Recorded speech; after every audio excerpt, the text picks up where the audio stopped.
Good evening to the Ridge residents. Welcome. Can you take your seats, please? My name is Deborah Jones, President. To my left is Sean Casey, Steve McDonald, Brad Chapman, Tony Perez, our Chisholm Ridge Community Manager, Ashley Griffin, and our guest from Chisholm Ridge is Rebecca Atkinson. So we first want to open up the meeting. It is now 6:31. And we want to introduce a special guest tonight. So Tony, I'm going to turn it over for you. Thank you. I'd like to introduce, we do have, for those of you who don't know about the Neighborhood Police Officer Program, you can talk more about it, but it's basically we have an officer assigned to our neighborhood. We're in the beat, in our case, rank 17. And the NPO is very aware of things that are going on. This is a person we can contact directly if we see consistent issues. She can follow up. She can also advise patrol or maybe come by, at different times when we need them to. And it's typically a great interface. We also interface as those of us who volunteer under the Citizens on Patrol program, and we have our coordinator right there. By the way, if you want to know more about the program. But we've had a change, and we now have Officer Bobby Sanchez. So here she is.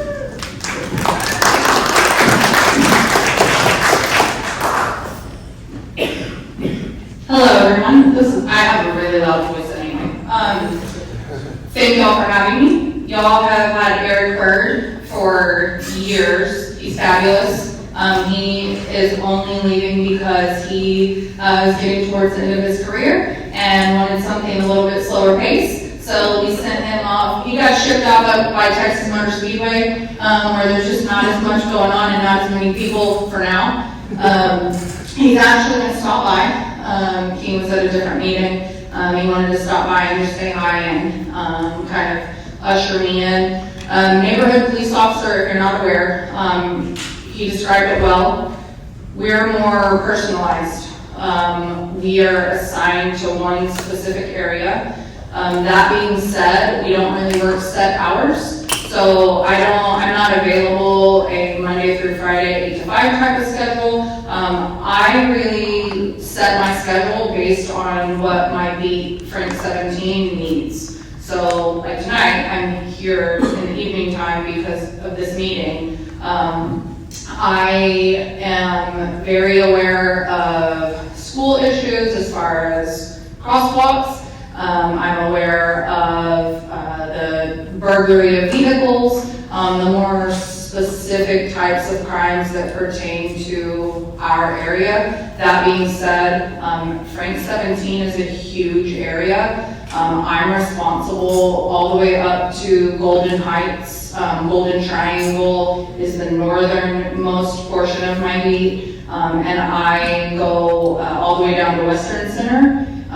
West of I-35, what I like to call the Presidio area. So all of the shops by Super Target and Home Goods, all of that. So we've got a lot of theft going on, obviously, at those stores. So there's a lot going on in Frank 17. I've got 7 apartment complexes that I'm responsible for. A lot going on in those places as well. Different types of crime. So I'm very available. Some of you have my number and email already. I'll be happy to hand it out to anybody that wants it. That being said, the My Fort Worth app is fabulous if you don't have it, because we don't work specific hours. If you have a need that you're wanting addressed immediately, and when I say immediately, I mean it might take 24 to 48 hours, but just like the last few weeks, I was in a week of training and I was unavailable, and then I was on a previously scheduled vacation for 4 days and I was unavailable. So it took me longer than expected to get to emails, but if you submit it through the My Fort Worth app, you're gonna get a response. Parking violations, issues with your neighbors that are not an emergency, things that are going on in your neighborhood that are not emergent for 911, you can submit through the app and you're gonna get a response. It goes through our system in relatively the same way. but then you're not waiting on me personally, one officer. You're putting that information out to any officer that is available to handle your need. Feel free to email me, text me. I'm pretty good about responding, and I will do whatever I can to help. That being said, I know one of the major issues that's been raised is parking issues in this neighborhood. I've addressed some of them already. I've also already sat out here multiple days to regulate speeding. I've written some speeding tickets out here on Running River during school zone time. School and speeding tickets are my favorite. I'm a wife and a mom of 4 kids, so I get it. I also live in this general area, so I'm very invested. I will get out there as much as I can, but the other neighborhoods have the same issues. I've got a few schools in my beat, so today I was sitting at a different elementary school at dismissal time doing the same thing that I did here last week. I can't be everywhere at once, but I will try to get to as many places as I can, and I'm always happy to talk to you guys and get you connected with any resources that I can, and do whatever I can to help out with whatever y'all need. Anything else that you want me to talk about? Yeah. Anybody have any questions? Anything that I didn't touch on? If it's going to take longer, I'm happy to step aside and talk to you, or I'll give you my email address or my phone number. Yeah, so I will give you the phone number that I have right now, but it's about to change. And that's why I haven't pushed that out. I'm waiting on my new city cell phone. So I don't actually have my official city cell phone yet. So I can give you the number, but it will change. So I don't mind giving it to you, but it will change. Brandy is our COP coordinator. One of the big things that NPOs do is this program.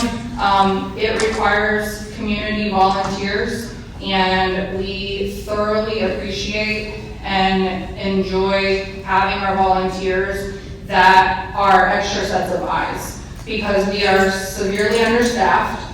And in our North Division, on any given day, I came from working like regular day shift patrol, and there might be 4, 5, 6 of us working some days. And that's all the way from up at TMS down to 820 out to 287. Hazlet is our area, 60 square miles. A traffic accident requires 2 of us. A domestic disturbance requires 2 of us. There's calls that will take up 2 or 3 of us. And on any given day, there just may not be somebody to just drive around and patrol your neighborhood.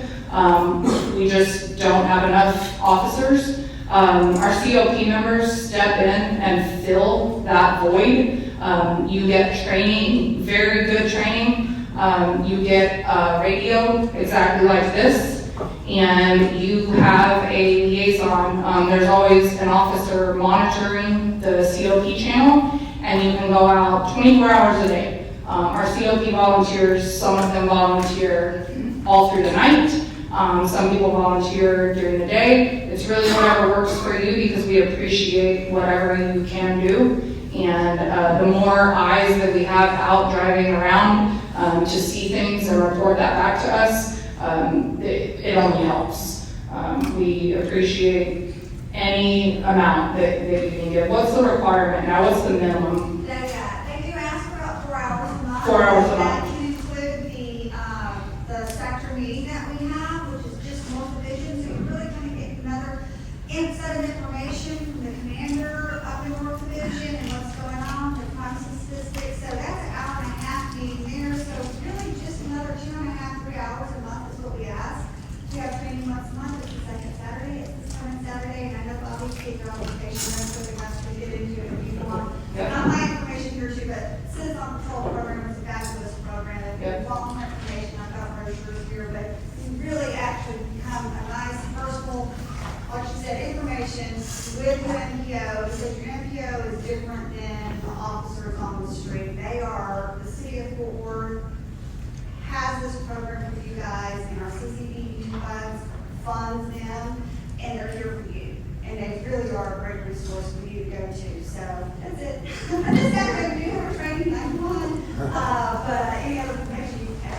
and she touched on something that is pretty good. I'm a little bit biased. I actually was a COP member back before I started doing this job.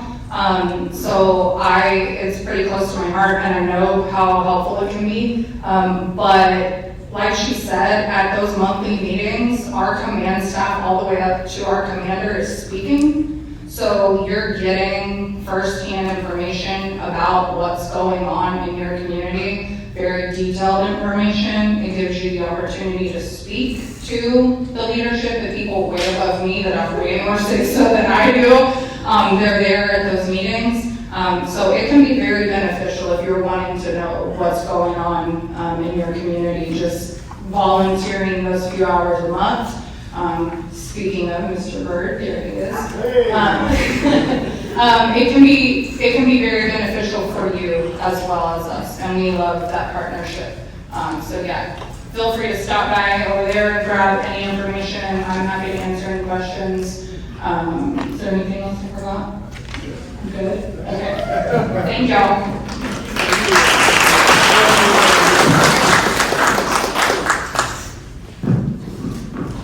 Thank you very much, Mr. Sanchez. Okay, we've established quorum, all 5 members of the board are present. So the next thing we need to do is just go over a little etiquette, you guys. So as we move to the homeowners forum, we have some rules of procedure we want to announce to ensure that this is a productive time. While we want to hear questions and your concerns, please keep in mind that a constructive request or suggestion is always better than making baseless accusations. Each speaker will have 3 minutes to present their comments. If there is a question that has a quick and easy answer, the board or community manager may respond. More complex questions or situations will be responded as soon as we can ensure the homeowners will receive an appropriate response by the proper party. If the speaker becomes non-confrontational, they will be asked to tone down their speech. If they refuse, their time will be immediately ended, and the next speaker will be asked to present their comments. If a confrontational speaker refuses to yield the floor, the meeting may go into recess until the speaker stops. The board can then return and hear from other homeowners. The board also has the option to adjourn the public meeting and go into executive session. Homeowners who don't have a chance to speak can email their comments to the board. Our meetings are meant to be productive. While the board is open to receiving feedback, it's more helpful when a speaker presents solutions for us to discuss and consider. We want to work together to improve the quality of life here for everyone. Therefore, disruptive and disrespectful behavior will not be tolerated, and the above rules will be enforced without hesitation. The next thing is the board has reviewed and need approval for the board meeting minutes from January 30th and a special meeting of the board on February 20th. Is there a motion? I'll make a motion. Express it. You got to express the motion. Oh, motion approved. And any opposed? No. Okay. So, Sean, you want to give the financial review? I don't really need a microphone, I can speak louder. Well, people online need to hear you. Okay. All right, just a very high level. We currently have 5 accounts, and that's what we're set up. The money market account, we have $116,007. The operating, we have $17,411. The Alliance Money Market, we have $85,227. The Alliance Money Market Capital Improvement is $147,000, and the Alliance Money Market is $85,000. It gives a total of $450,883 right now, and that was as of last night. For the annual budget, annual assessment, so far we've collected $125,138. We would expect to collect $140 with the new $118 a quarter. We would expect to collect $141,246. Some of that is watered down because some people pay their dues for the whole year. Right now we're about $16,108 behind what we would expect. What was that number, Sean? For whatever. Behind? We've collected $125,000 so far this year for for 2024 assessments. And if you just take first quarter, 1197 homes times $118, it comes out to be $141,000.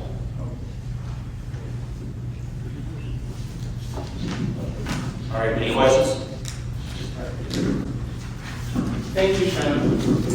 So now I'd like to introduce Rebecca Atkinson. She's on the team at Spectrum, and she's a manager for the site compliance assessment program. Thank you, Rebecca. Yeah, for sure. So, as I said, my name is Rebecca Atkinson. I am Client Relations Manager, Oversight Management, which those are the people that we love to hate. They drive around and inspect your homes for compliance and issue citations for any non-compliance. So I kind of wanted to just kind of give a little rundown of the procedure and what goes on. So I know we get a lot of questions, and if anybody's requested an extension in the last few months, you probably got my email and heard from me, because I'm answering most of the correspondence for site management for Chisholm Ridge, just to make sure that you guys are all taken care of. The board wanted to ensure that you guys were taken care of. So right now there is a hold on several different violations, and that is for paint of the home, for fence repairs, for the dead grass, and for damaged trim and those types of things. Those are just automatically granted extensions. So what happens with our site drives is we have a dedicated inspector, excuse me, they go drive through the community. They do it over a course of several days. There's almost 1,200 homes within Chisholm Ridge, so it can take a little bit of time. They do not get out of their vehicles, but you know, they are very good at what they do, and they can spot non-compliance issues pretty well. Plus they have a really nice feature called Zoom on the cameras. It happens. While they're doing that, they'll look and see if there's any previous violations open. And then they also will leave internal notes in the systems for if you've requested a hold, if you've requested an extension, if you need more time to get something taken care of. So they'll review those notes on each of the accounts, and then after that, if there's no holds, extensions, etc., then they can escalate the violations from there. So as you can see, it's kind of a lengthy process, and I get asked the questions all the time. If they get out of the cars, they don't. The only place that they're supposed to get out is common area. But the idea of compliance is not to, you know, we see that when somebody's talking about your home, it's often your largest investment that you're going to make in your life, right? And so people tend to get a little bit frustrated whenever we're pointing out these concerns. But the idea is not to penalize residents for, you know, non-compliance. We just want to let you to reach us out to us. You know, let us know that you're aware of the issue and you'll fix it.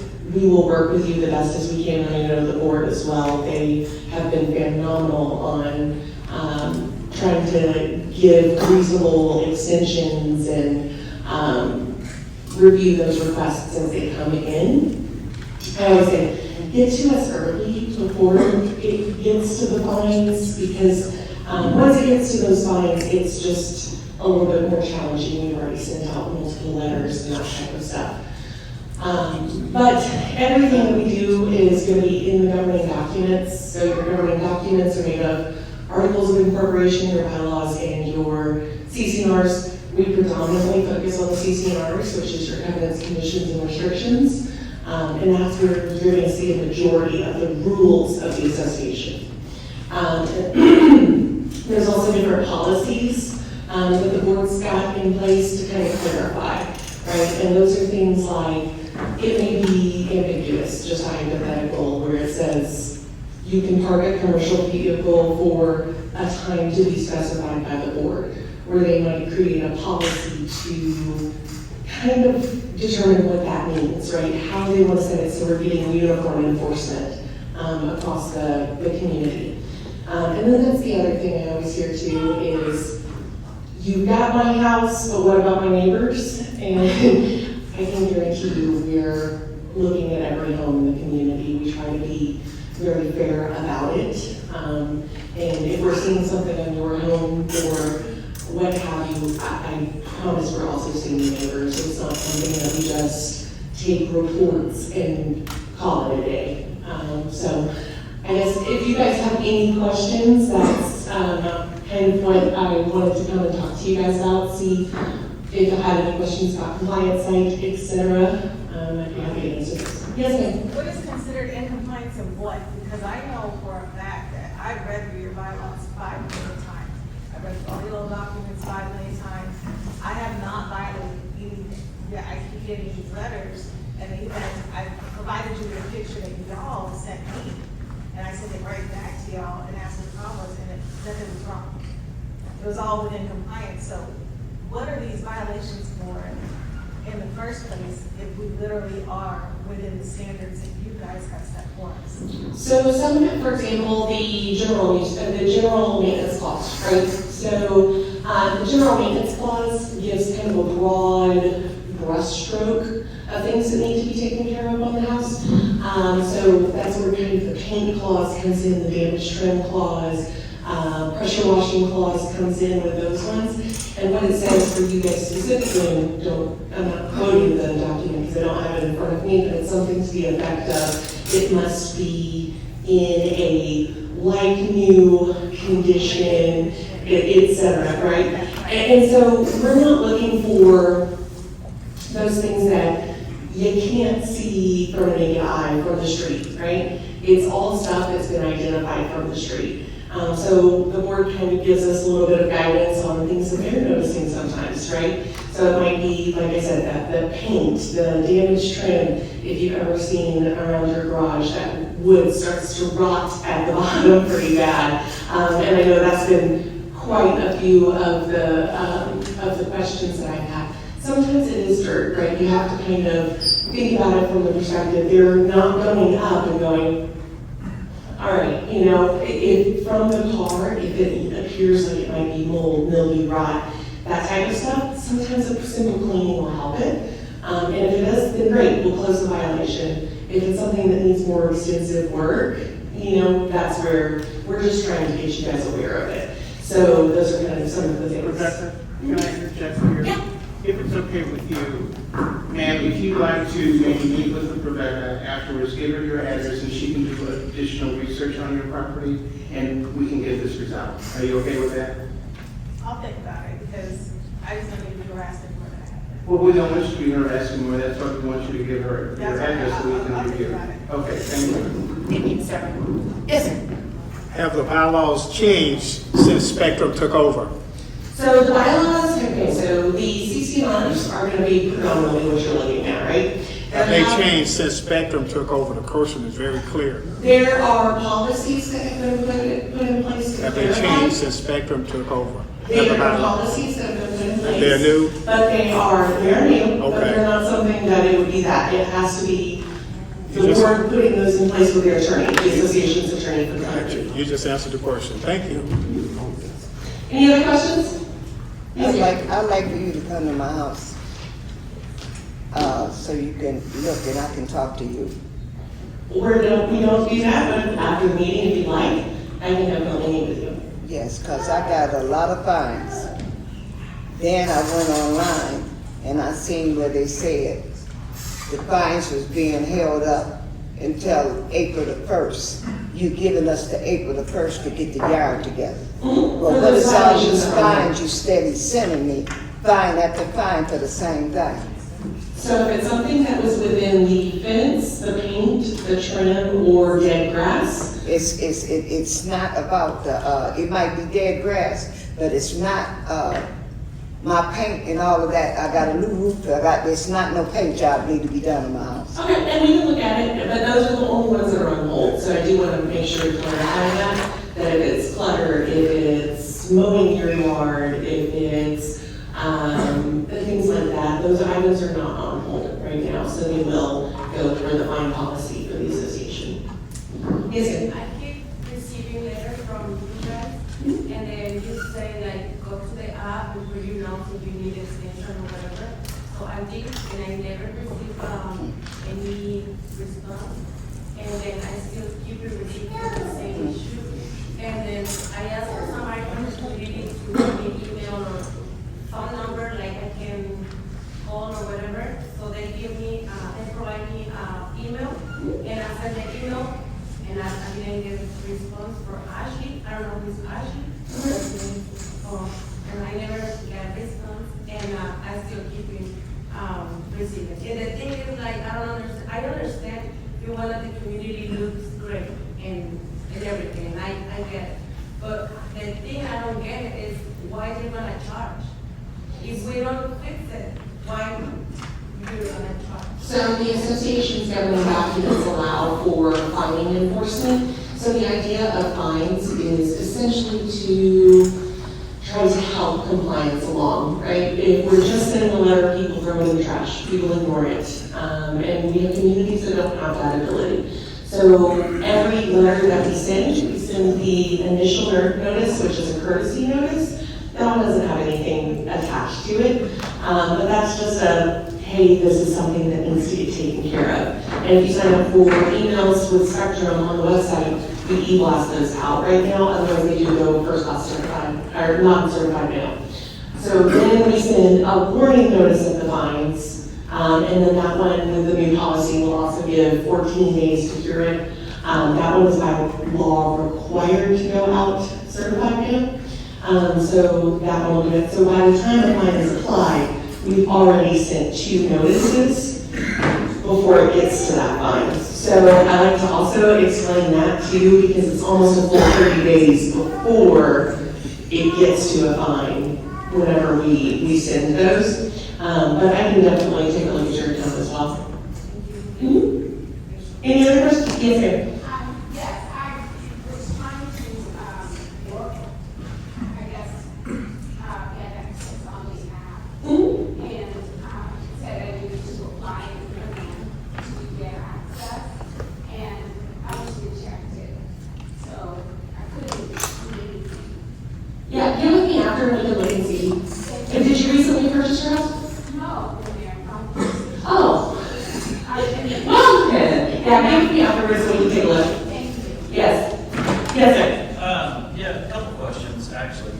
I know with House Bill 614, what is Spectrum doing right now in relation to House Bill 614 about transparency of fines, what takes place with those? Yeah. We're supposed to get now every year.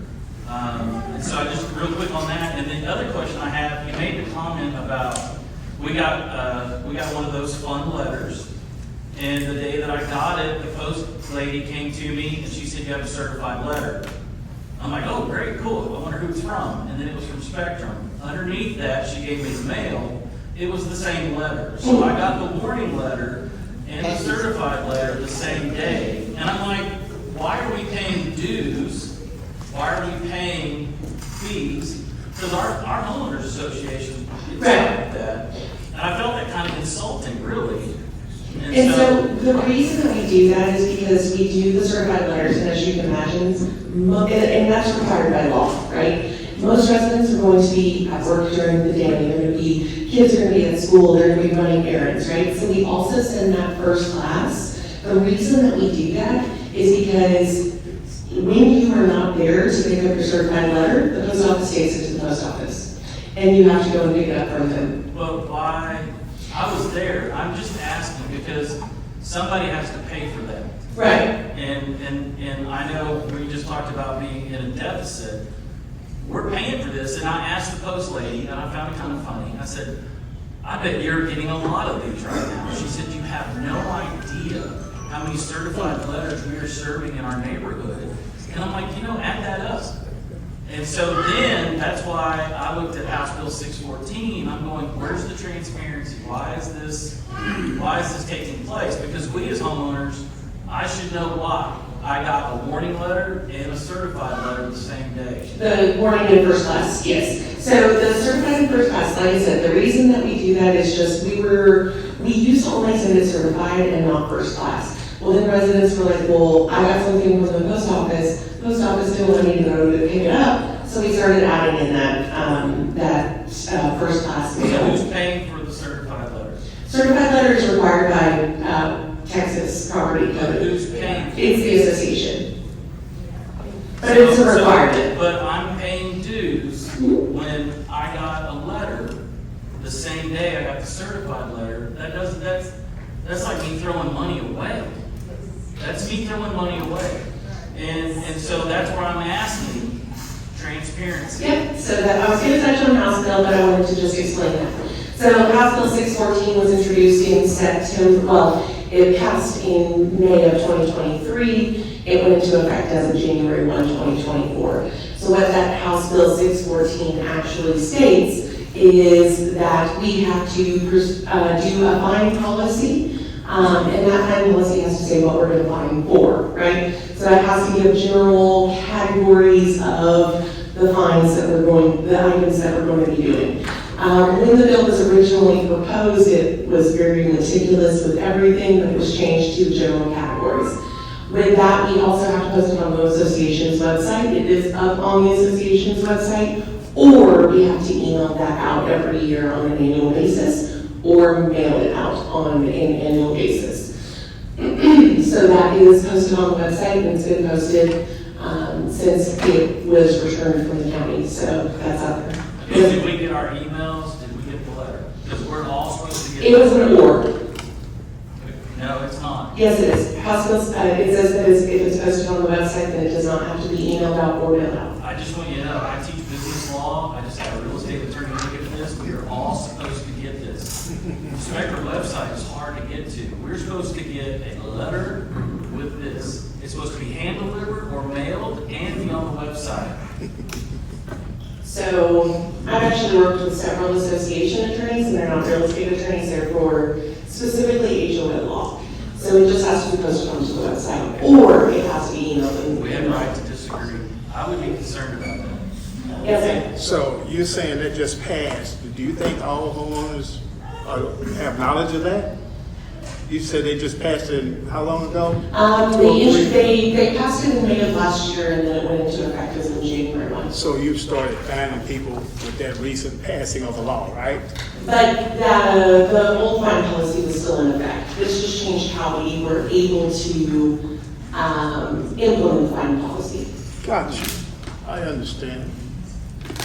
Yes, ma'am. Is it possible for the compliance driver vehicles to have like a magnetic sign on the side of them? For safety reasons, we will not do that. Because it's also a safety reason when people are like, what's this creepy white car that's driving? Call the police. I'm not gonna bother them on that. You'd actually be really surprised. We've had people threatening them, we've had people come out with guns, we've You know, had that's people. pretty much that For what? too. For the signs no longer being for safety. We have never had signs on vehicles. I worked in Alexander Meadows on the HOA board, and we had Spectrum specifically, and we had signs on the side of the vehicles that did the. So I work for the entire company for site management. I worked with the company for 8 years and we've never had signs on the vehicles. I was there before we were there. So that's why I'm asking, because people are curious, what's this white car that's slowly driving around the neighborhood? So- Yeah, if there's a white car slowly driving around the neighborhood, please call the police. Don't go up to them. They have had signs on their vehicles now. The only signage that they should have on the vehicle is that this vehicle makes consistent stops. It doesn't specify that they were putting. No problem, no problem. I know they've had them, okay? You can move on. Yep, any other questions? Yes, sir. You spoke to our situation specifically. We have the wood rot on the garage. We had a picture of the garage and it says house trim. My house trim, not in just my opinion, no cracking, no peeling, nothing going on. So it seems to me it's that garage trim. But it should have been more specific. It's the difference between $2,600 to do my whole trim of the house and $800 to do the trim of the garage. Yeah. I know you're not looking at my home right now, but can you speak to that? Because you did mention the rot in the garage. So the reason that we are a little bit ambiguous on it is because we want you to go and look, right? It's because if it's something where it just says trim, then, and we specifically specify, like, we actually specify in the letter that it needs to be garage door trim. If on the next inspection we come from the other direction, we see a window's rotting out, the trim around that, then we would then have to open up the second violation, and then there would be 2 violations going through it. Speaking of the gentleman's points in the blue about fines, we try to keep it so that the letters go to a little bit more of a broad scope, because we want you guys to just look, right? Take a look at your home, see if there's anything that needs to be taken care of. And if we disagree? If you disagree with it, send it over, right? If it's something that you have a question, if you have a concern on it, like I said, I'm personally answering most of the compliance emails that are coming through. And that's pretty difficult, to get that response. Just to get our approval, it was quite difficult.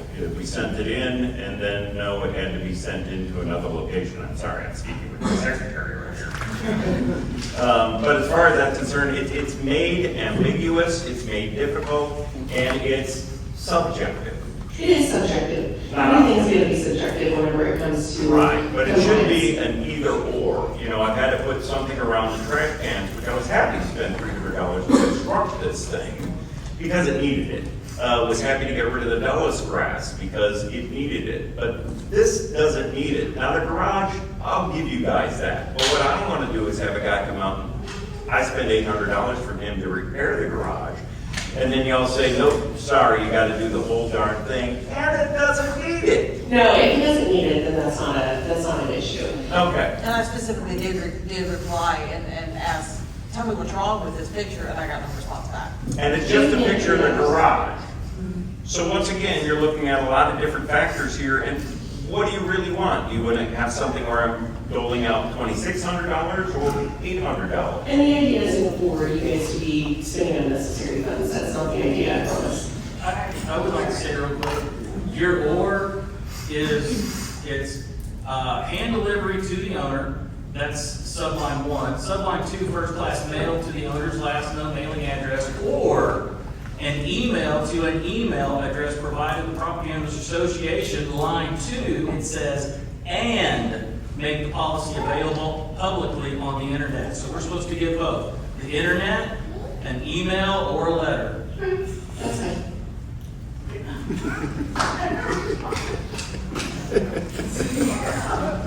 We can definitely send it out an email.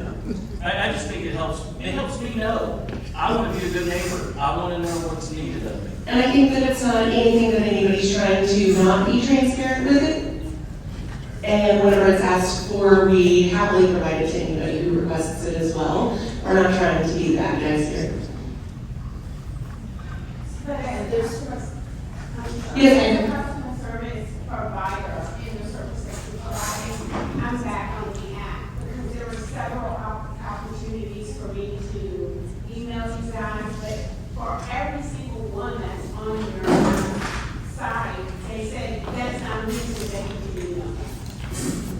I said, you know, you can't come with that, or am I the only one?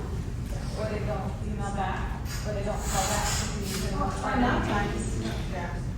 But my point though is that on your site, if you're having a problem with this, you know, you need the help today, click on it.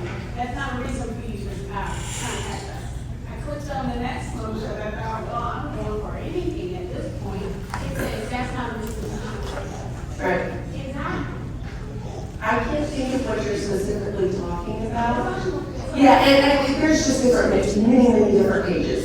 So I just can't think specifically where you're talking about. But I know like the letters, and I know you're not specifically able to get into your account right now. So we'll work on that one. But in there, basically what it does is you leave a comment and it goes directly to the site manager that's assigned for the account.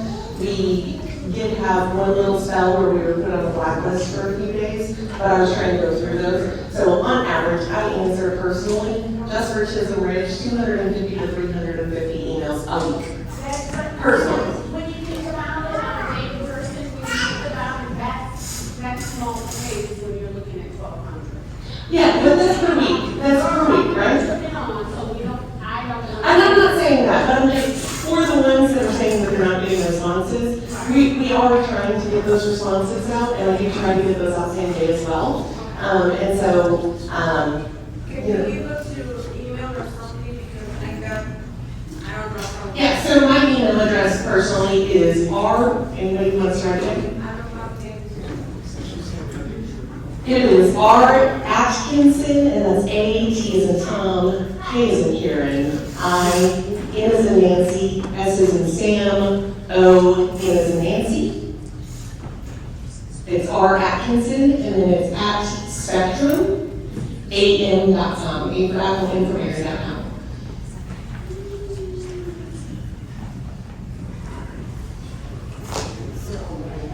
Yes, that's all. Yes, sir. I got a question on MD. That comment really upset me a little bit. I work for the city government, most of my adult life. We're about as lazy as they get, and really get down to it. I work code enforcement, I work for most years, aspects of it. We're never ambiguous with the president. And I'm sorry if you say something, I've been through the same thing he's been through. Well, I had to call you guys and say, you tell me what's wrong. And it took the guy probably 30 minutes to call me back and say, this is what I think it is. That ambiguous, if you got an inspector out there, and I've been inspected 20 plus years, they know what you're looking at.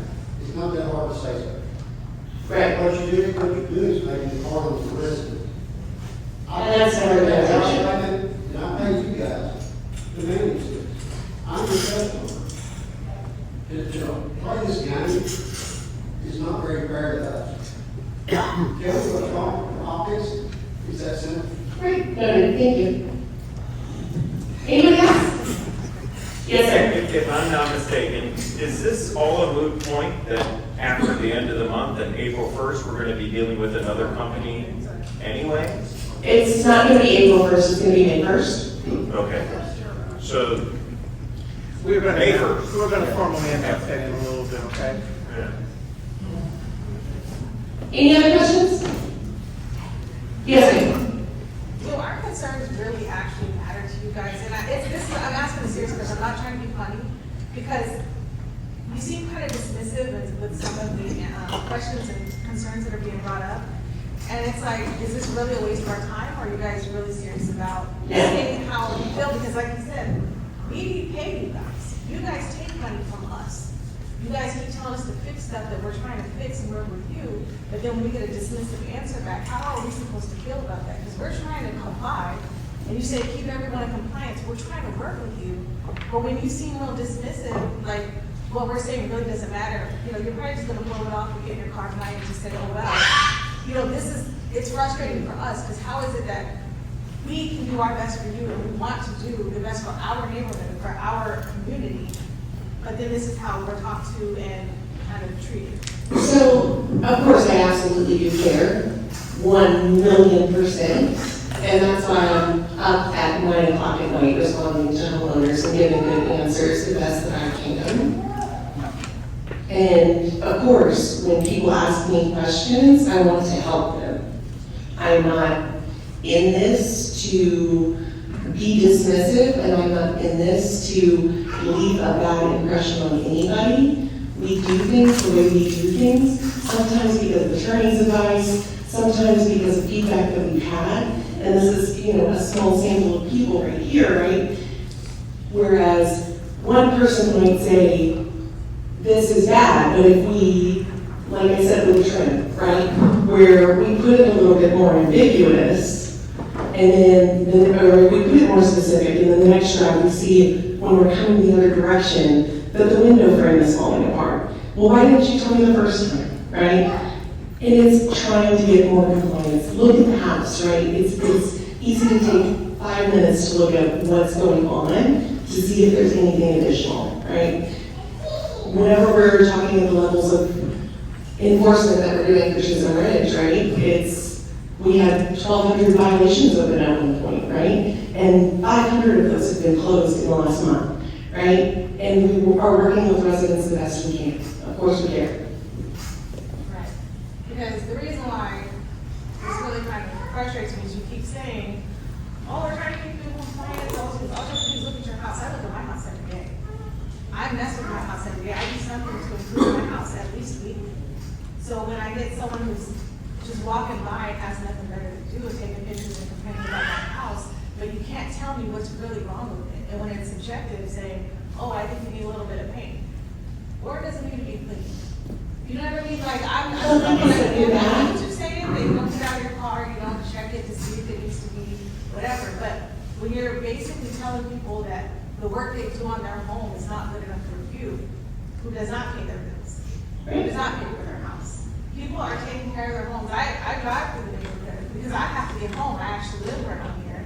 And I see a lot of nice homes, but then to hear the complaints for them is crazy to me. So are we just needing money for the HOA? Is that what the That's what we or is there something wrong with it or not? Because when I look at my house, like I said, I always fix stuff in my house because I don't want a crappy house. I didn't come to. I've always lived in HOAs, so I'm used to taking care of my home. So when I get a letter saying something's wrong, but you can't really tell me what's wrong, and then when I ask for a specific code I violated, you can't give me that. Then you tell me, oh, well, it's subjective. Okay, so that's your opinion against my opinion, but somehow my opinion is always wrong about what my house needs to look like, and you can't give me a direct answer of what you want my house to look like. So now I'm never gonna have it good enough to stop these violations because I don't know what your image of my house needs to be. Right, and I understand. Yeah. Yeah, anything you can also appeal to the board. Yeah. One more question. Yes, I was just gonna say, I walk this neighborhood all the time, and you might have a really nice house, but there are plenty of people that have violations in here. Yes, maybe the wood on the side of your garage is deteriorated, but you know what? They don't go to the back of your house, your chimney also is deteriorated, needs to be painted. Do you wanna get on top of your roof? It's just everybody, we need to work together to make sure our community looks good. That's all they're asking for. They're not asking you to, I get that you see one thing and they might see another, but just look at it overall. If you're gonna spend the time to paint, when I did mine, I did it all so that it was all just done and I didn't have to do it again. Not everyone has, like you said, $2,600. It's not $2,600, man, I did it myself. I painted all myself. I'm willing to do it. I get that you don't want to. All right, ladies, thank you. I'm sorry, I'm gonna go ahead and stop it there, just so that way this meeting can continue to be productive. But I do appreciate everyone who had questions. I understand that sometimes when you've got someone, a stranger, telling you what to do, it can, again, feel dismissive. You can feel like maybe you're not being heard. If you haven't received an email from us, we do apologize. But as Rebecca said, we are working through a lot of correspondence. There's a large volume. And she drove all the way up here to be with you all face to face. She could have, done it through via Zoom.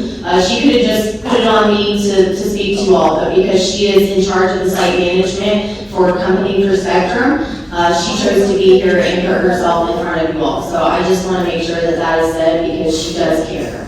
But I'm going to turn it back over to Deborah and have her continue.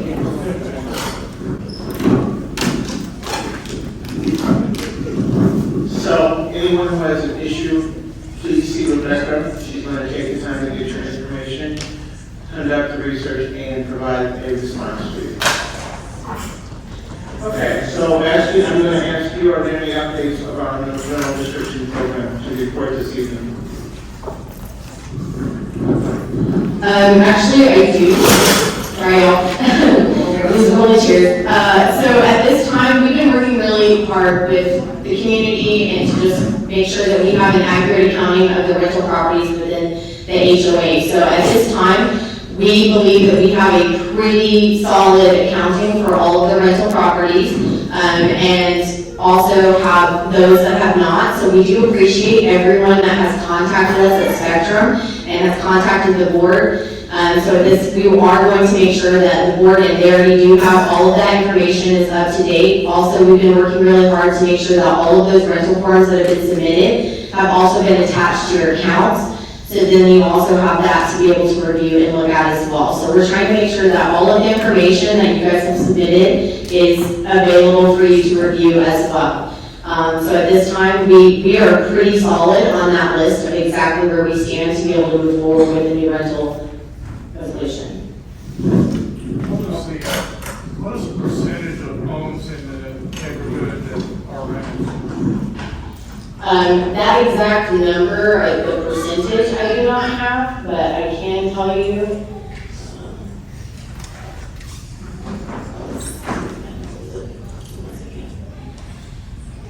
Your cap is at 20%, and so that is about 240 homes.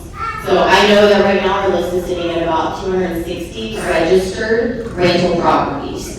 And I know that there are others that have either reached out about being potential rental properties, or you have others that are looking to buy properties in the neighborhood. So that's why we're trying to get an accurate accounting of exactly who is at this time renting, and then get kind of an accounting too of who's been renting the longest when they first submitted their forms. So that way we're making sure that it is fair, and that, again, those that have done their due diligence by submitting their forms, that have been contacting Spectrum and the board, that, that is recognized, and that will also make a difference with the new resolution.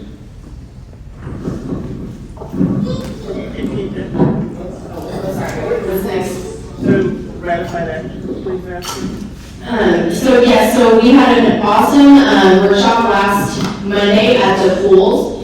We spoke to Gorman Pest Control, and the board has approved for 4 more bait stations to be posted at $100 each. This is going to eliminate a lot of the mosquito problems and issues that are coming from the pond that's right there behind Ranch Hand, and then also the little river and stream.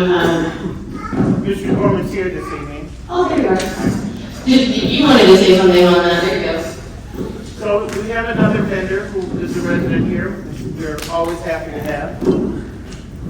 Hello. What we're using is called the N2 system. So what it does is allows mosquitoes to come and it attracts it to these stations. And when they land and lay their eggs and the larva comes out, it kills the larva and also transmits a slow killing chemical to the mosquitoes that allows it to transfer over to standing waters, puddles that we have a lot, especially in the Greenbelt area.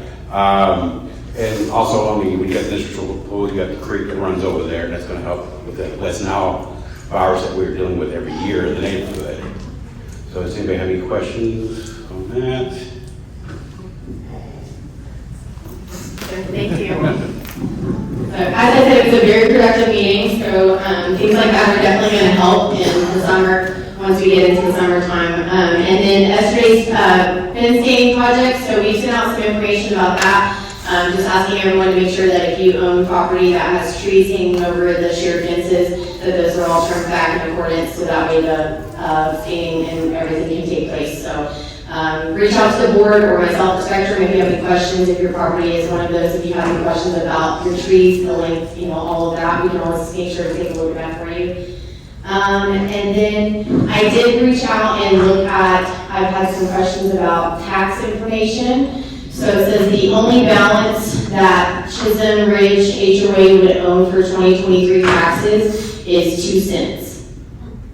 So that's where you're standing. And then the new business, is everybody wanted me to go for new business? Sure. Sean.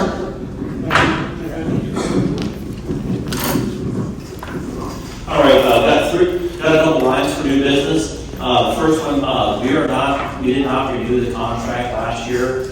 If anybody's aware of the pools, we had a monitoring company, and we had several issues. So the board did not renew their contract, and we actually went out and we have XMC. XMC is actually a security company, and they're going to be doing the pool security this year at both pools. And we have the post contract over here. And the board has, I'll make a motion to approve the service contract for XMC Defense. A second. All in favor? Aye. All right, passes unanimously. All right, the next one is the pool vendor. We currently have 5-star as a pool vendor, and we're going to be terminating their contract, and we're going to be going with a new pool vendor. The board has already provided the copy of the pool vendor's contract of the new pool vendor. And it's going to be Just Swim is the pool company, and it's actually quite a bit cheaper than what 5-star was charging us. And it comes very, very highly recommended from several other or a couple of the other HOAs that use them. So I'll make a motion to approve Just Swim. Second. All right, all in favor? Aye. All right, pass unanimously. All right, we also have a collections policy. Okay, yes, we're also going to be approving a porter service. In the past, the pool contract, they took care of the porta service and the pool. We've actually, it's more cost beneficial for the community to split it up. And so the pool service company's gonna take care of the pool, and we obviously doing a porta service is gonna be Home's porta service. They're gonna be coming out and doing the porta service. That's like cleaning the bathrooms, cleaning the furniture, stuff like that. And it's a major savings. It's where we were paying $6,800 a month before, it drops down to about $3,500 a month. You said porter service? Porter service is the ones that like clean up the bathrooms. They'll come in, they'll take out the trash, they'll clean up the bathrooms, they'll clean the furniture. So in the past, we had the pool service do both of it, and it's quite a more cost that they go through that. So we actually split it up to save the community money.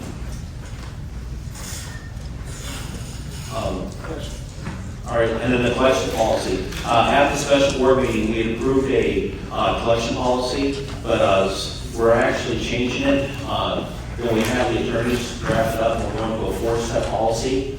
And this will, and Deborah will speak here shortly about our partnership with Spectrum, but this is going to go into effect for May 1st for when the new.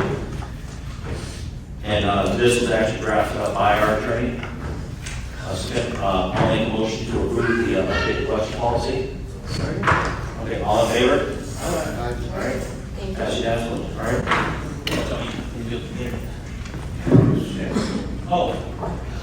We have ACC, we have all 3 members of our ACC committee here. One of them is Shannon. She's the new member. Edwin, he's right. Okay, Edwin, and then Jody is the other member. The purpose of the ACC, one of the Texas laws that changed is the ACC committee cannot be a board member or can't be related to anybody on the board, so it has to be a totally separate committee. So if you request to do an ACC project such as painting your house, the ACC committee will approve it or deny it, and then the board becomes the appellate. So if you ask to paint your house, the ACC committee comes back and says no, then you can appeal it to the board and say, well, here's what I want to do, and here's the reason why I want to do that. When did this change, son? A year and a half ago, the Texas law passed it. Okay. So that's why we got it. So a lot of these new changes, they in the bylaws too? Recent bylaws? Yeah, that's Texas law. No, that's recent bylaws, right? Well, our original bylaws have an ACC committee, So- but the new law defines it, says it cannot be any board member. So that's not. 2021. So, 2021, okay. So the homeowners are aware of these new changes? If Yes or no? Yes, if the Texas law is passed. The homeowners are aware of these new changes? Yes, the ACC committee is in the homeowner. Okay, the homeowners, Yes. the homeowners. It's on the internet, it tells you Texas law I'm on talking the to Sean, internet. I'm talking to Sean. We can all look it up. I'm talking to Sean. We can all look it up. They're trying to answer you and you won't let them. I'm talking to Sean now, all right? Sean, can you answer him the same He way? already has, he already has. Okay? Well, then stop asking. Oh my God. Just a reminder, all of the governing documents are currently on the website, so you can access them at any time. And Texas legislative too, they meet every 2 years. So, every odd year, there's legislation.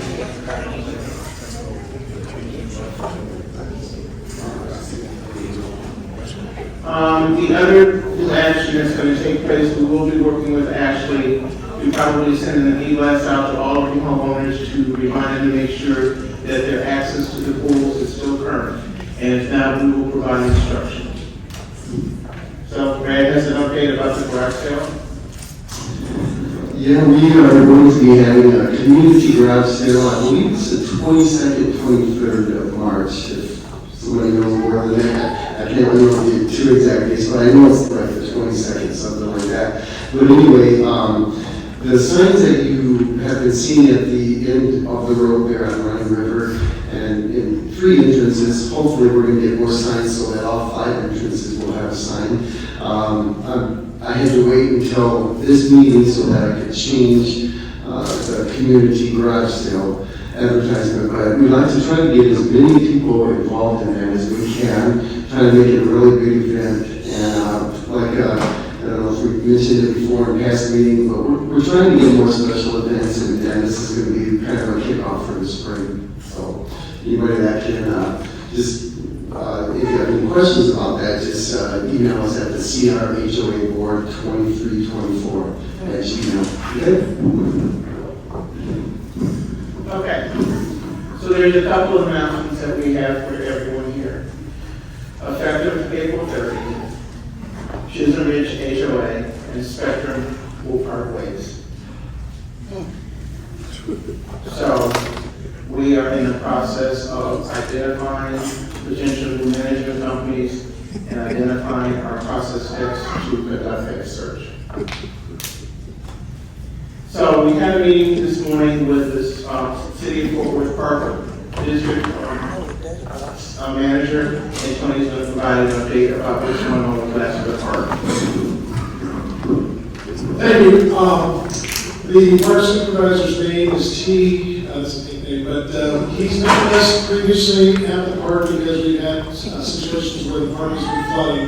The park is loosely termed a park, but in actuality, if the city is basically a spillway for storm runoff to go.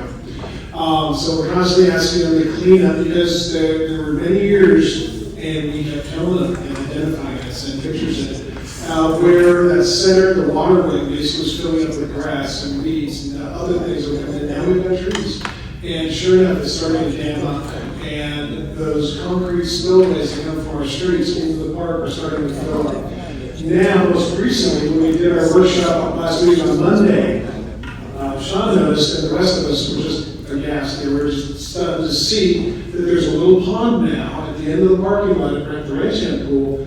There's a pond right there that's getting a bit too close to our very expensive retaining wall we had installed recently. A lot of you remember when we had to go through that because the one the developer installed was not great. So we notified the park department and we got an appointment and he came out today. So that was a nice quick response. We were impressed to see also that it looks like right after that meeting there was another staffer on the other side of the park walking up and down that whole waterway so they could really get a serious look at it. Jack Bowen was very helpful this morning also because he brought his drone and provided that perspective, that overhead perspective to the T so that he could really see how widespread it's and how much worse it's getting. Because there's now listening to Jack from your video, you can tell as I saw this afternoon, it looks like it's starting to back up right at the bridge on Harmon that crosses over. So it's going from bad to worse. And we've been keeping our new council member, BC Hill, in the loop on this, as well as her district director, Sandy Group. So they're aware, and we're giving T a week to get back with us, not just to say, we're going to clean this up, and then we're going to clean this up. It's like, it's got to be a consistent plan. It's got to be a long-term plan. He has a vision to possibly, he came from, I think, the Twin Cities area in Minnesota to come to, so he's only been here a couple of years. So he's a bit of a fighter. So we're going to give him some credit and some allowance for that. But we did tell him that we want to see a longer-term plan. We need to see consistent maintenance. Because this is really the only part we have. And we've had times when we had children that were coming to this school because we are on the east side of Chisholm Ridge, and they couldn't even cross the park because the footbridges were covered in water. So one time one of our little boys decided to come down wind dancer. You can imagine what that's like every evening time for the boy to ride. So we also need to avoid erosion issues because right now, that's what shocked us. The water's so close, and I was telling them, that now that still means that all that dirt that's almost right up the retaining wall is now saturated with soft. It can slip at any time. And so the city does not want to see us hiring our HOA attorney to go after them for a new retaining wall, if this would collapse as a result. But I've also been concerned for years for all of the residents that live on the west side of Glasgow Park, that back up to the park, where it's been flooding there. So we're now at a critical time when either they take notice of the park department acts, or we will escalate it to the council and possibly the media. So we're on it, whenever you just want to let you know that we're on it. Okay, those of you, I want to just point out, Rebecca's still sitting over at the table. For any of you who want to speak with her and provide her information, so to look into any violations that you've decided to. And Brad wants to say a little thank you to someone this evening. We just want to thank Joyce for making some snacks for us tonight on the lawyer side. And just want to let you know, if any of you want to do that, thank you, Joyce. For all of us? They're going to be real small pieces. Okay, so now we're opening up for any homeowner questions or comments. You will have 3 minutes, and we'd like to ask you to come up and use the mic, please. Okay, so we heard about what we need to do as homeowners for compliance. We've heard about mosquitoes, we've heard about the pool, we've heard about the park. So I'm just wondering, are we gonna talk about flooding that happens? There's 3 different areas that happens. We're about to get into the rainy season again. My car got messed up coming in. I mean, we talked about a lot of stuff, but are those being addressed, those issues? Because the flooding. Are you setting up HOA to address it with who, the city? Huh? I'm asking, has it been addressed? Like, what are we doing about it? Because I'm never quite sure what you want the HOA to do, ma'am. I'm being honest. I'm sorry, I was but what's flooding though? We don't understand. Yeah, what's flooding? So flooding is like regional. So where in the community, because they talked about flooding in a certain belt, but you're talking about. Oh, we need specifics, so please let us know. because I was directing it to y'all. Okay. Okay, so with the HOA, because when I asked about it, like just around the neighborhood, they said that, we need to discuss with the HOA. Who So- said that to you? Just one of my neighbors, because when I came in, like I said, I had come in through, is it Desperado? Desperado, that's my entrance too. So that's one. Oh, yeah. And then, you know, if you come in through Desperado and you don't turn onto Cactus Patch, but you go around all Desperado, then there's a second area that looks really bad. And then when you are on the main street of, was it Preston or whatever, and you come down, there's a big area where it floods as well. Are you talking about street flooding? Yes. In this street, so, and it doesn't even look like a lot of water would come in. That's why how I moved my car. I didn't even know it was flooded. I come down, and when, in that entrance, you usually see them doing a lot of work on that area, like coming in. For some reason, there was always some kind of work. I thought they were working on the flooding issue. That's something the city's responsible for, not the HOA, ma'am. And I'm not trying to dismiss you, don't get me wrong. But we have no authority to do anything about street flooding. As a neighbor, I'd be happy to work with you on that, because I've been talking to the city about that as well for, I've been here 15 years. And I Well, just who every do year. you talk to? If you don't go to y'all, because I was supposed to talk to y'all. So we don't talk to y'all, I'll say talk to The city of Fort Worth, the city of Fort Worth, Tony can give you Yeah, that. well, But it's not us. from my experience, this is what we've been able to do. We as residents do have a voice. We can actually connect with our council members, with department heads if we need to. It's a very open city to listening to us. But if there's not enough of us, enough voices, they're gonna hear the louder, neighborhoods, that have more people standing behind. So a lot of us can get together, and then we're not listened to. It could be possible for the board at least to generate a letter saying, hey, we are aware that residents are coming to you. And when we as a board represent 1,200 residents, almost 1,200 homes, they'll pick up a little bit, they'll pick up the phone more quickly. But we've got to give a chance to say, to give ourselves a chance to say, hey, we've got this issue. So I'd be happy to work with you on that, so we can get some of these residents, get our fellow residents and access in that area, because the other entrances seem to be pretty good. I would strongly also encourage you to contact Councilwoman Lacey Hill's office. That'd be part of it, but we need to do, a lot of us need to do that.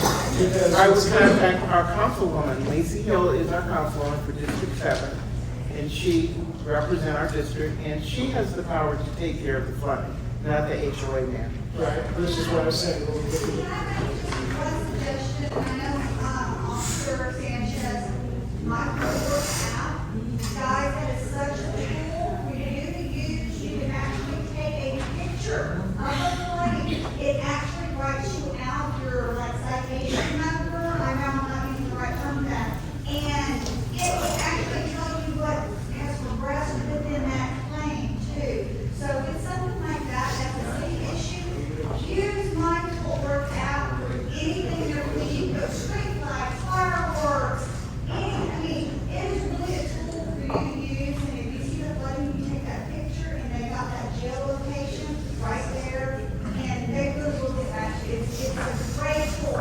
I didn't mean to interrupt y'all. No, I agree with you, and that's why a lot of us need to get together to educate the residents who care about this so that they can take those actions. So I appreciate you mentioning that. We'll look for that camera. I guess it's under flooding or something, so. I've also heard many residents give praise to that app, that it is effective. So imagine if you had like 50 or 100, residents filing the same thing. They can't ignore that.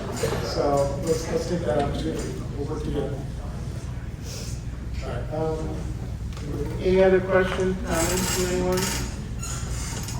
I have a question. Is there going to be any road development that you guys are aware of from Bailey Boswell is going to go into our neighborhood at all? Or are they planning on doing anything, or does anyone have any? I haven't seen anything yet. Does anybody else? Jackie, you're in touch with that a lot. No, we haven't seen anything. I remember one meeting we were at with, just if you run the HOA meeting, but one of those meetings was the traffic people from TxDOT and TPW and all that stuff. I remember then showing a slide, they didn't have a date of when it was gonna happen. I remember on the slide that it basically showed running river, hooking up with that Bailey Boswell extension that would be built. But we don't have to take that. They're excavating.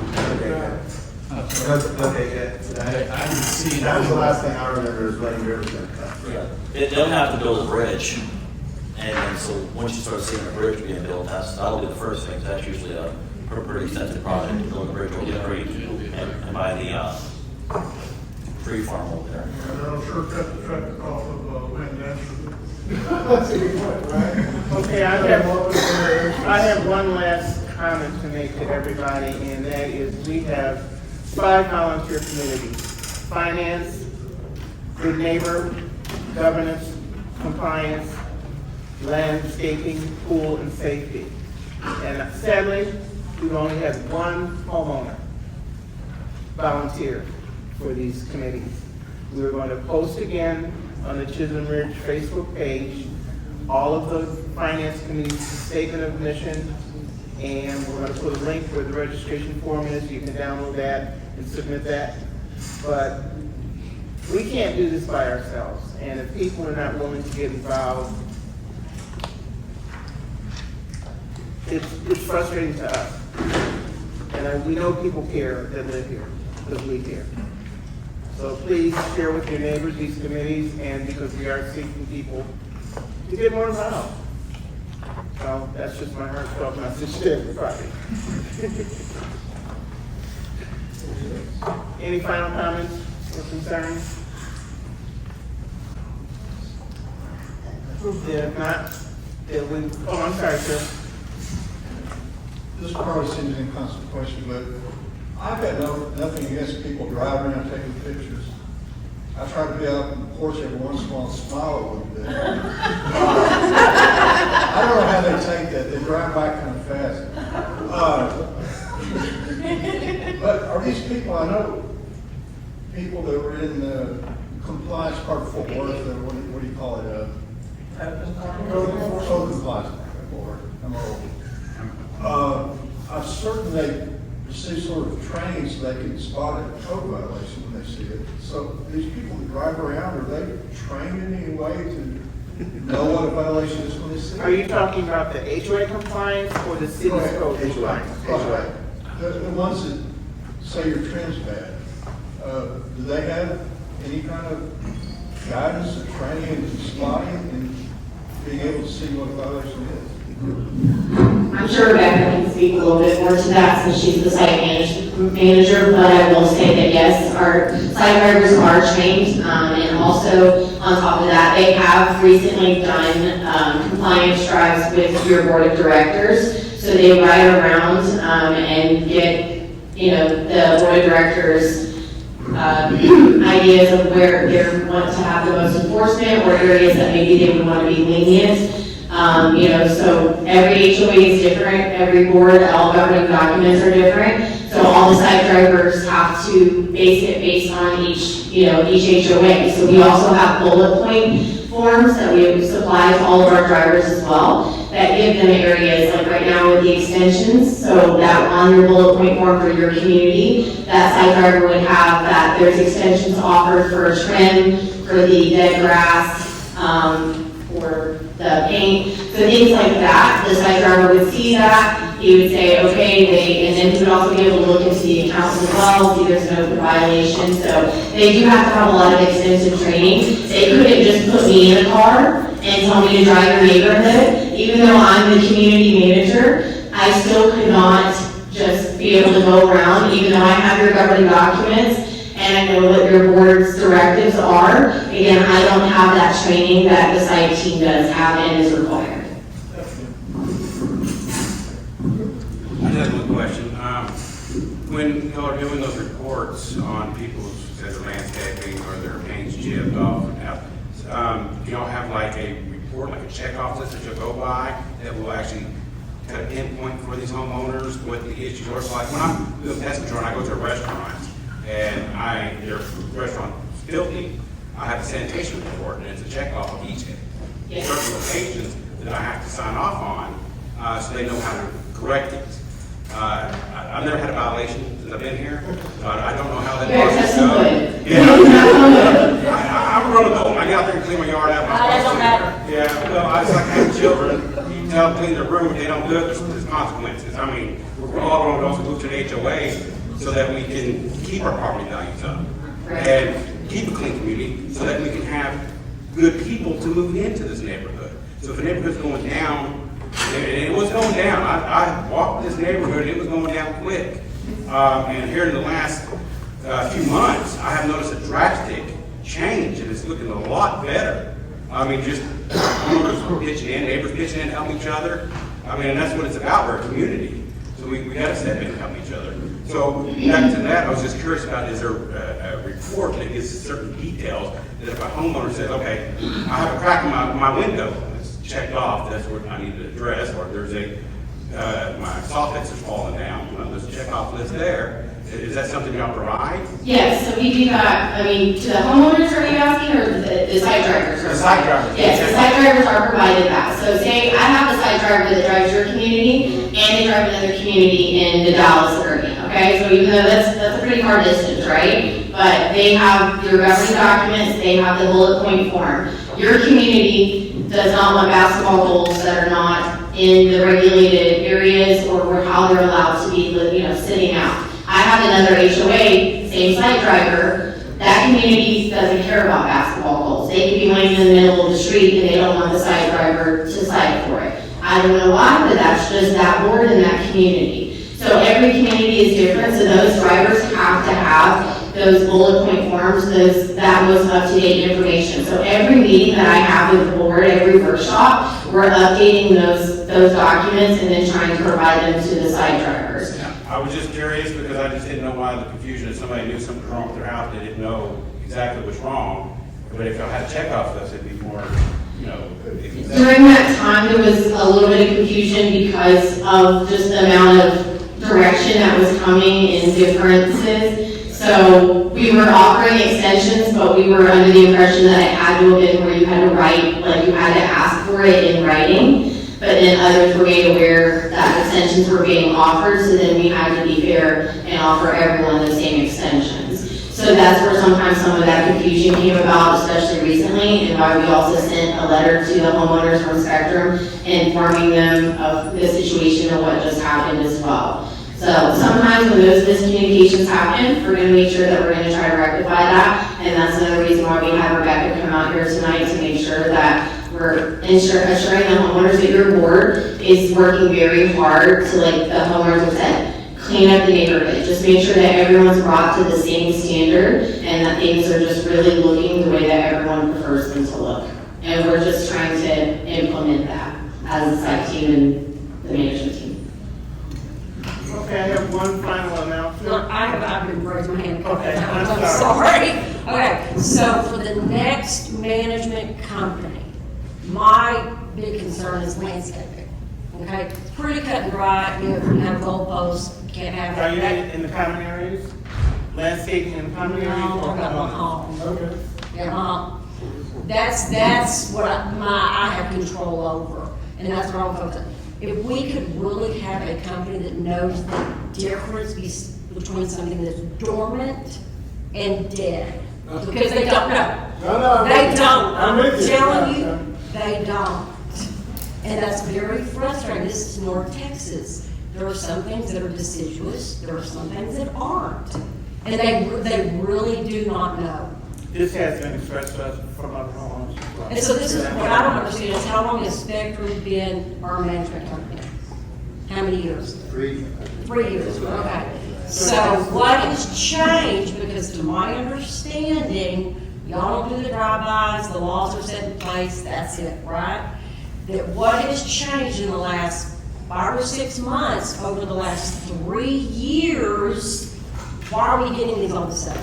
If y'all don't do drive-bys, if the bottle loss hasn't changed that dramatically, I know little things have changed, whatever, but what have they been doing these last 3 years? Okay, so you made 2 good points, yeah, and I'm splitting it up into 2. Because when, for example, when I first moved out here in 2009, and my wife's really lived from 2006, so it was during the recession, and it was hard.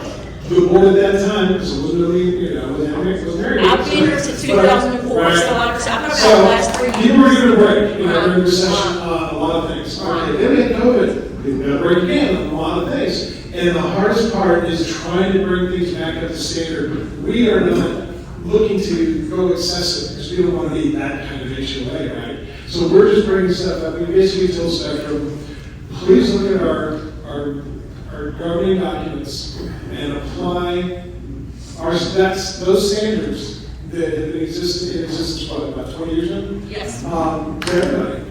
And we got it written up too. We got it written up too, right? So, and the other point is that I agree with you on the Florida that's out there, and some that has to be educated. And we do have Ryan Bowman, and Bowman is back on board with us, and he's very aware of everything that goes around here, because he's a resident of Chisholm and stuff. And one of our plans is to say, okay, we were going to do some Spectrum, now we're going to do a cleaning company, saying we need Ryan and hopefully a landscape committee of people who know plants to be able to talk to the new the ice scrubbers for the new company and educate them on what we have here. And interject, Tony. And I'm not trying to be disrespectful, not at all. But I know these are problems in the past, and we're going to try. These are current. Let's be real, they are. So we're helping, we grant a waiver to the end of March. Right. If you still haven't cured the violation, they can ask for an additional extension. No, you don't need to be That's not defensive, gonna be a no. problem. I'm not trying to. Oh, okay, that's right. What I am going to agree with Tony, Right. I'm going to tell you guys all something before I answer your question. We made the Zoom link available to people who couldn't physically come here tonight. Guess what? 0 participants.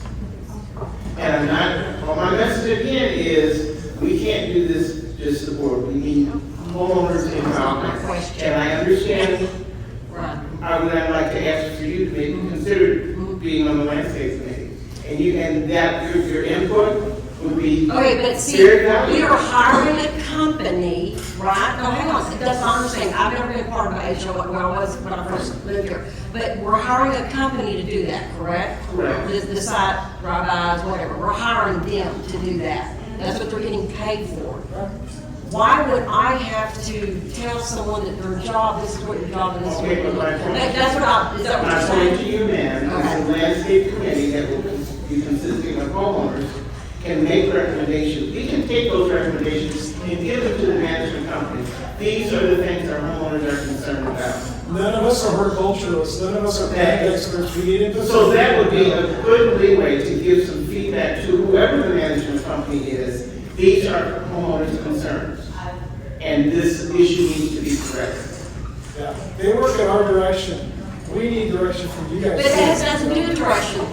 That's Texas landscaping. That's something dead and dormant. That has absolutely nothing to do with direction. That's like saying this is a tire and this is a hood. You see what I'm saying? That's a fact, okay? And that landscape committee can cite that fact, and we can take that fact and give it to the management company. Hey, you need to correct this. So are you asking that grass is dormant and people are being written up for it? Crepe myrtles. Yeah, there's all kinds of, yeah. Okay, Yeah. I heard you say specifically grass, that's why I was asking. No, I'm just using an example. But yeah.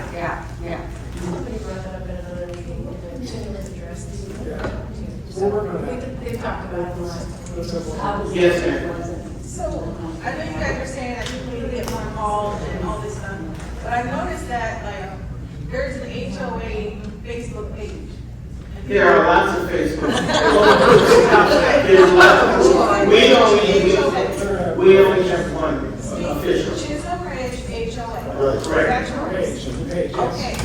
I know that people have mentioned saying things on there that either gave suggestions to try as a homeowner, giving suggestions to the HOA and getting deleted off of there. And I know for a fact, because I was told when I asked a question, next thing you know, I'm a former member, and I'm like, I just asked them a question. So how do you expect us to want to work and be on your guys' committees when that's how, and then like when we have a comment, everything is rude and disrespectful and that. So it's like, you know, because I thought about doing one of the committees on here, but why would I want to work with negativity? Okay, I'm the secretary, so I'm the one that's pretty much responsible for almost all of the updates and things on the HOA board page. I know Tony sometimes does, and Steve sometimes doesn't, you know, if I'm not available, but I have never, ever deleted anybody's questions. So if that ever happens, please contact the CRHOA 2324 board@gmail.com, because that should not happen, and we'll get down to the bottom of it. But I guarantee you. Other people too, that's why. No, I think we can't delete it. No. Now, the previous board used to do that, because the previous board, they were awful at that. They would delete comments and they would attack you. This board doesn't do that.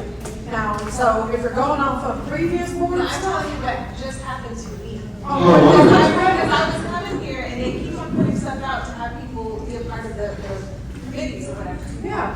And so mine wasn't specific to a committee, but I put something in, and the next thing when I went to go see if anyone had responded, it said I was a former member and I couldn't find it on there anymore. So I was like, you know what, keep the committee, I'm good. No, that's, I can guarantee you I've never. It just happened yesterday. I got a comment on that. It's like the Chisholm Ridge HOA Facebook page. There is no members. That's not, so you're on a different page. After we're finished, I brought it up on my phone, and I would like to see which Facebook page you're going to. Because very few homeowners. That's our page. And it has your guys' pictures, it has. Right. All of them have gotten that picture one time or another. Okay, well, it has the star on there, so. But it says there's 1.3 thousand likes, 1.4 thousand followers, but there are no members that are listed because there are. It says I was on, okay. Anyways, that's all I have to say, thank you. Is it official? There's also been a few, there's a Georgia email address that is very similar to the board's email address that's gotten a lot of homeowner emails, so just make sure that, yeah, the email address that you're putting in is the correct one, because they've reached out and said they've gotten a lot of emails so far, so. I think it's just like CRH, something like CRH board is what theirs is, and y'all's is different, so, yeah. They emailed me and said, hey, I don't know what's going on, but y'all keep emailing me. CRHOA board 2324. As you know. Does that conclude homeowner open forum? If that's the case, then we are going to adjourn at 8 o'clock. We're going to go into executive session. Thank you. Thank you all. Check with Brandy if you're still the citizens on patrol. Rebecca is still over there.